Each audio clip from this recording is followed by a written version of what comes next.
الخبر وصل كسهم طائر ضرب قلبي، مع أن الجميع انتظر رحيلك.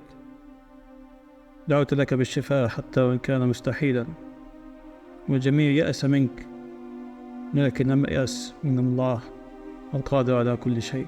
شعوري كان غريبا، لم أعرف كيف أشعر وكيف أتعامل مع الخبر. بقيت لساعات أفكر بغضب، لماذا كل هذا؟ وكيف نحن في هذه اللحظة؟ غريب، الناس تتعجل بوقت ولا يعرفون عن أسرع من كل توقعاتهم، ويفيقون في وقت متأخر والدنيا انتهت. عندما رأيتك في لحافك الأبيض دمعت عيني، وتذكرت أيام صحتك وقوتك، كيف تتغير الأحوال. كنت طيبا وحنون، ولا تحب أن تزعج أحدا، تفوح منك دائما رائحة المسك. عندما وضعوك في قبرك في تلك الحفرة وحيدا وشاهدتها تغلق عليك، شاهدت الموقف ودموعي تنهمر بصور من شريط تاريخك.